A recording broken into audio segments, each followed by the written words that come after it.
अमन भैया आपको सच बोल रही हूँ, मेरा किसी से भी कोई प्यार का संबंध नहीं है।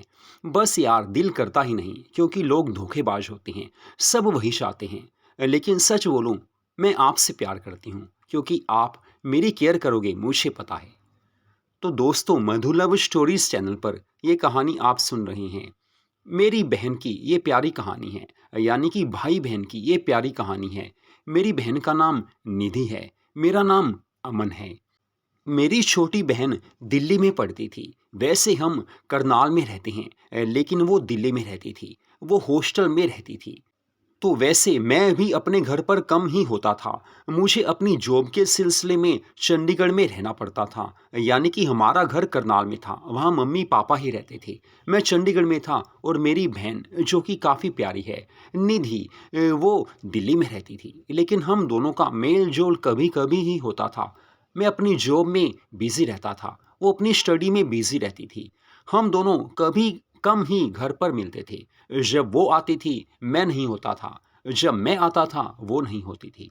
ऐसे ही काफ़ी साल गुजर गए थे। मेरी जॉब अच्छी चल रही थी। वैसे निधि मेरे से 4 साल छोटी है। लेकिन एक बार कुछ ऐसा हो गया कि हम दोनों घर पर मिल ही गए। हुआ क्या था, निधि की स्टडी पूरी हो चुकी थी। +2 तक वो दिल्ली में रही थी। फिर वो वापस आ गई थी। जब घर में वो आई तो उसने मुझे कहा कि भैया मैं घर आ गई हूँ, हमेशा के लिए घर आ गई हूँ। बस यार तुम आ जाओ, काफ़ी समय से मिले नहीं, मिलने का दिल कर रहा है। मैंने कहा निधि मैं आ जाता हूँ, संडे को आऊँगा। तो वो कहने लगी, अरे यार भैया आप ऐसे करो ना, सैटरडे को आओ, मंडे को सुबह चले जाना। मैंने कहा चलो आ जाता हूँ, अब तुम्हारी बात तो माननी पड़ेगी। लेकिन निधि से मिले मुझे काफ़ी वक्त हो गया था। शनिवार के दिन शाम को मैं अपनी ऑफिस के बाद सीधा बस पर जाकर बैठ गया और करनाल चला गया था। करनाल में अपने घर गया तो सामने देखा कि निधि ब्यूटीफुल वाइट मिनी ड्रेस में है। मैंने उसे देखा तो एकदम हैरान हो गया कि निधि इतनी यंग हो गई है। क्योंकि एक्चुअली में जब हमारी फ़ोन पर बात होती थी तो फ़ोन पर तो पता चलता नहीं कि वो कैसी लुक दे रही है। लेकिन जब मैंने उसे देखा, अरे कितनी प्यारी लग रही है, मैंने उससे बोल ही दिया, तू तो पूरी जवान हो गई है। वो कहने लगी, भैया मैं +2 कर चुकी हूँ और यार मेरी उम्र 18 साल से ऊपर हो चुकी है तो जवान तो नज़र आऊंगी ही आऊंगी। चांस की बात है उस समय मम्मी पापा घर नहीं थे। तो निधि मेरे लिए चाय बनाने किचन में चली गई थी। मैं भी उसके पीछे पीछे चला गया। मैंने उससे बोला, सच में यार निधि तू तो काफ़ी क्यूट लग रही है। वो कहने लगी थैंक्स। फिर मैंने पूछा खुश है? वो कहने लगी हाँ बस ठीक है, जिंदगी चल रही है। मैंने कहा कुछ बात तो ज़रूर है, पहले तो काफ़ी हंसती थी। वो कहने लगी, अरे भैया हंसना तो अब भी होता ही है, हंसती हूँ खिल खिलाकर हंसती हूँ। लेकिन बस थोड़ा इस समय सिर दर्द हो रहा है। बस यार अब सोऊंगी क्योंकि वैसे भी मम्मी पापा आने वाले हैं, वो आएंगे खाना खाकर सो जाऊंगी। मैंने कहा मैं सर दबा दूं? वो कहने लगी नहीं यार ऐसा कुछ नहीं है, भैया आप ऐसे करो आप चाय पियो और बस मैं अपने बेडरूम में जाने लगी हूँ। मैंने कहा नहीं यार मैं आया हूँ तो मेरे साथ बैठ तो सही। तभी मम्मी पापा भी आ गए थे। मम्मा ने आकर खाना बनाना शुरू कर दिया था। मम्मी पापा खुश थे क्योंकि मैं आया हुआ था। हम चारों बैठे हुए थे। मम्मा ने खाना बना लिया था, हम चारों खाना खाने लगे। इस समय भी निधि का सिर दर्द हो रहा था। लेकिन फिर मैंने उससे बोला कोई दवा ली है? वो कहने लगी नहीं ठीक हो ही जाएगा। मैंने कहा अरे यार तू दवा तो ले ले, ऐसे सिर दर्द ठीक नहीं होता। तो निधि ने दवा ले ली थी, सिर दर्द की गोली उसने ले ली थी। उसके बाद वो अपने बेडरूम में चली गई थी। मैं अपने बेडरूम में आ गया क्योंकि रात काफ़ी हो चुकी थी। बस मैं सोच ही रहा था कि निधि कितनी जवान हो गई है। और सच बोलूं तो मन में काफ़ी चीज़ें आ गई थी। कितनी यंग है, कितनी प्यारी लग रही है। मुझे तो अपनी ज़िंदगी में कोई ऐसी फ्रेंड मिली ही नहीं जितनी निधि प्यारी है। लेकिन उस समय रात के लगभग 12 बज चुके थे। तभी मैंने देखा कि निधि मेरे बेडरूम में आ गई है। मैंने उससे देखा और कहा अरे यार तुम इस समय?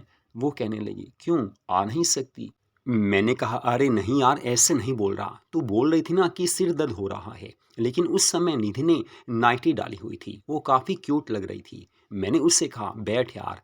फिर वो बेड पर ही बैठ गई थी। हम दोनों बातें करने लगे। वैसे भी कोई ज़्यादा सर्दी भी नहीं थी, गर्मी भी नहीं थी। हम दोनों बेड पर बैठे बातें कर रहे थे। फिर मैंने उससे पूछा निधि और बता कैसा रहा तेरा स्टडी का टाइम? हॉस्टल में कैसा रहता था?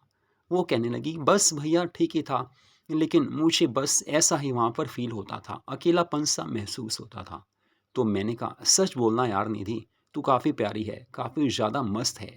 सच बोल, तेरे बॉयफ्रेंड तो वहाँ ज़रूर होंगे। तो निधि शर्माने लगी थी। वो कहने लगी, भैया यार ऐसा कुछ नहीं था। मेरा कोई बीएफ वहाँ पर नहीं था, कोई भी बॉयफ्रेंड नहीं था। मैंने कहा, ऐसा तो हो नहीं सकता, और मेरी क्लास में, मेरे कॉलेज में या मेरे स्कूल में तेरे जैसी कोई लड़की हो, मैं तो उसके पीछे पड़ जाता, दोस्त बना ही लेता।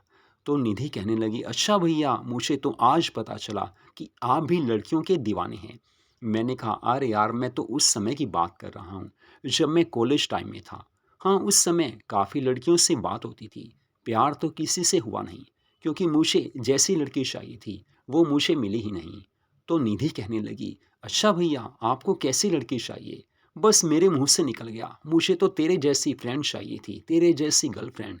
वो मुस्कुराकर कहने लगी, क्या बात है यार भैया, सच में यार, कमाल की बात कर दी आपने। अरे मैं तो कुछ भी नहीं हूँ, मेरे से बढ़कर एक लड़कियाँ आपको मिलेंगी। फिर मैंने उससे बोला, नहीं, मैं नॉर्मल बात कर रहा हूँ, जो बात है वो तो है, रियलिटी से पीछे नहीं हटा जा सकता। सच में मुझे नहीं पता था कि तू इतनी यंग हो गई है, वैसे भी तू काफ़ी ज़्यादा अच्छी लग रही है, और वैसे सब ठीक है। वो कहने लगी, हाँ बस ठीक है, लेकिन अकेलापन महसूस होता है, क्योंकि इस एज में कोई फ्रेंड होना चाहिए, लेकिन मैंने कोई बॉयफ्रेंड बनाया ही नहीं। वैसे भी वहाँ हॉस्टल में रहती थी, अब घर में आ गई हूँ। यहाँ मुझे अब कोई जानता पहचानता ही नहीं है। अब हॉस्टल में रहकर वहाँ वैसे स्टडी तो अच्छी होती थी, लेकिन कोई दोस्त बन नहीं सका। वहाँ भी सोचती थी किससे दिल की बात करूँ। ऐसे बातें करते करते निधि काफ़ी प्यारी लग रही थी। फिर मैंने उससे कहा, अरे यार दीदी, आपने मुझे बोलना था, मैं आपसे हर रोज़ वीडियो कॉल पर बात करता। वो कहने लगी, वीडियो कॉल पर? फिर मैंने कहा, अरे यार, तेरा प्यारा चेहरा तो देख लेता मुस्कुराते हुए, तू कितनी प्यारी लगती है। वो कहने लगी, आप ज़्यादा तारीफ करने लगे हो। मैंने कहा, ऐसा नहीं है यार, सच में दिल से बोल रहा हूँ। फिर निधि मुझे कहने लगी, भैया सच बताना, जब आप कॉलेज में पढ़ते थे या जब आप +2 में पढ़ते थे, उस समय आपका किसी लड़की से कोई अफेयर हुआ था? कोई प्यार, कोई दोस्ती, कुछ ऐसा? मैंने कहा, नहीं यार, सच में मेरी सोच भी तेरे जैसी ही है। मुझे अपनी मनपसंद लड़की मिली ही नहीं। बस उस समय लगता था कि कोई होना चाहिए जो साथ दे सके, जो मेरे से कर सके, बात कर सके, दिल की फीलिंग्स किसी से मैं शेयर कर सकूं। लेकिन कोई लड़की ऐसी मिली ही नहीं। बस उसके बाद, कॉलेज टाइम के बाद, मेरी जॉब लग गई। अब तुझे पता है कि वहाँ पर अकेला रहता हूँ, वहाँ भी कोई ऐसे फ्रेंड नहीं है। हाँ, ऑफिस में 2-3 लड़कियाँ हैं, वो भी काफ़ी प्यारी हैं, अच्छी हैं, सुंदर हैं। तो दीदी कहने लगी, मुझसे भी ज़्यादा सुंदर हैं। मैंने कहा, अरे नहीं मेरी जान, तेरे से ज़्यादा सुंदर कोई कहाँ मिलेगी। तो दीदी कहने लगी, अच्छा जी, हम आपकी जान भी बन गई। मैंने कहा, दीदी जान ही होती है। वो कहने लगी, हाँ हाँ, मुझे पता है तुम क्या बोल रहे हो। फिर वो कहने लगी, दिल नहीं करता आपका कि किसी से हो जाए? दिल तो ज़रूर करता होगा कि किसी से करूं। मैंने कहा, देखो यार, दिल तो करता है, लेकिन कोई मिले तो सही, लेकिन कोई मिले ही नहीं। किससे बात करूं, किससे दिल का हाल बयां करूं? कोई ऐसा होना चाहिए, कोई दोस्त, कोई हमदम, कोई साथी, जिससे दिल की बात की जा सके, जिससे सब कुछ, बाकी तो समझती ही है। कोई ऐसा दोस्त ज़िंदगी में होना ही चाहिए। लेकिन सच यार निधि, मुझे आज तक ऐसी कोई मिली ही नहीं। लेकिन सच में कसम से बोल रहा हूँ, अगर तेरी जैसी मस्त, प्यारी, सुंदर लड़की मेरे को मिल जाती, मैं तो उसी समय उससे ऑफ़र कर देता कि बस यार, तेरे से प्यार करता हूँ, तेरे से ही शादी करनी है। तो दीदी कहने लगी, अच्छा जी, आप तो काफ़ी आगे जा रहे हो। मैंने कहा, मैंने तो सही बोला है, तेरे जैसी लड़की मिली नहीं और हमारा काम बना नहीं। फिर वो कहने लगी, यार ये बात तो सही हो सकती है, क्योंकि हर किसी की अपनी पसंद होती है। फिर मैंने कहा, देख यार निधि, तेरी शादी काफ़ी अच्छे लड़के से होगी। वो कहने लगी, ऐसा क्यों? मैंने कहा, तू मस्त है, प्यारी है, वैसे भी तेरी नेचर भी अच्छी है, पक्का तेरे को अच्छा लड़का ही मिलेगा। तो वो कहने लगी, सच बोलूं तो मेरी 2 सहेलियां थी, उनकी शादी हो चुकी है, लेकिन उनकी शादी ऐसे लड़कों से हुई जो उससे प्यार भी नहीं करते। एक का तो डाइवोर्स भी हो गया है। फिर मैंने उससे बोला, वो वहाँ सहेलियाँ कैसे बन गई? वो कहने लगी, अरे यार देखो भैया, वहाँ पर कुछ आस-पास लोग रहते हैं, किसी से मेल-जोल हो ही जाता है। तो ऐसे 2 फ्रेंड्स बन गई थी, वो भी हॉस्टल में ही रहती थी। हालांकि उस समय वो जॉब करती थी, लेकिन शादी भी उनकी लोकल ही हुई थी। तो बस मैं शादी में भी गई थी, लेकिन मुझे नहीं पता था कि आगे जाकर उनकी लाइफ ऐसी हो जाएगी। तो यार बस मुझे शादी करनी ही नहीं है, मैंने तो यही सोचा है। बस तू साथ है, मैं खुश हूँ, मम्मी पापा हैं, मैं खुश हूँ। मैंने कहा, अरे मेरी जान ऐसा नहीं होता, शादी तो करनी ही पड़ेगी। लेकिन तभी निधि सीरियस होकर कहने लगी, देख यार अमन, सच बोल रही हूँ, मुझे शादी करनी ही नहीं है। बाकी ये बात ज़रूर है कि मम्मी पापा को मनाने में तुझे मेरी हेल्प करनी होगी। मैंने कहा, ऐसा नहीं होता यार, शादी करनी पड़ेगी। वो कहने लगी, मैं शादी नहीं करूँगी। बस उसके बाद हमने बात का टॉपिक बदल दिया था। वो मुझसे कहने लगी, भैया कभी जयपुर गए हो? मैंने कहा, अरे यार जयपुर जाने का सोचा तो था। एक बार कंपनी की तरफ से 2 दिन के लिए गया था, लेकिन घूमने का मौका नहीं मिला क्योंकि ऑफिस की मीटिंग्स में बिजी रहा था। फिर वो कहने लगी, हफ्ता निकालो यार, जयपुर होकर आते हैं, मम्मी पापा को मना लेंगे। मैंने कहा, तूने चलना है? वो कहने लगी, अरे यार जाना है, अब तो वैसे भी फ्री हूँ, स्टडी हो चुकी है, बस तेरे साथ जाऊंगी, थोड़ा मस्ती करेंगे, घूमेंगे वहाँ पर। जयपुर पिंक सिटी है, मज़ा आएगा। तो मैंने कहा, चल यार, मैं अभी छुट्टी के लिए बोल देता हूँ। बस मैंने 1 हफ्ते की छुट्टी ले ली थी। ट्यूसडे को हम दोनों जयपुर के लिए चले गए थे। हालांकि निधि ने काफ़ी ज़्यादा शॉपिंग भी कर ली थी। मिनी ड्रेसेस निधि ज़्यादा डालती थी, लेकिन मुझे वो काफ़ी ज़्यादा प्यारी लगती थी। बहन भाई हम दोनों जयपुर में चले गए थे। वहाँ एक होटल में हम रुके थे। जयपुर पूरा घूमा और शाम को हम वापस आ जाया करते थे। फिर रात को जी भरकर हम मस्ती करते थे। वो मुझे पूरा प्यार देती थी, मैं भी उसकी पूरी केयर करता था। जयपुर में काफ़ी दिन हमने लगा दिए थे। फिर वहीं पर एक रात हम दोनों बैठे हुए थे। वो मुझे कहने लगी, एक काम करोगे? मैंने कहा, बोल यार, तू जो बोलेगी करूँगा, तूने मुझे इतना प्यार जो दिया है, सच में यार तेरी हर बात मानूंगा। वो कहने लगी, मुझे भी अपने साथ चंडीगढ़ ले चलो, वहाँ कोई जॉब कर लूँगी, तुम्हारे साथ रहूँगी, क्योंकि वैसे भी यहाँ करनाल में मज़ा नहीं आता, चंडीगढ़ ब्यूटीफुल सिटी है, मुझे वहीं ले चलो। मैंने कहा, ये बात तो सही है, लेकिन यार मेरी जान जॉब क्यों करनी, बस वैसे ही मेरे साथ वहाँ पर है, मम्मी पापा को बोल देना कि मुझे चंडीगढ़ कुछ महीनों के लिए जाना है। तो निधि कहने लगी, ये बात भी सही है। तो उसके बाद हम दोनों घर आ गए थे। निधि ने मम्मी पापा को मना लिया था कि चंडीगढ़ में कुछ महीने लगा कर आऊँगी। वो खुश थी। बस उस रात वो मेरे बेडरूम में फिर से आ गई थी। हम दोनों घंटों बातें करते रहे। सुबह हो चुकी थी। इतनी बातें हमने रात भर की थी क्योंकि प्यार जो था।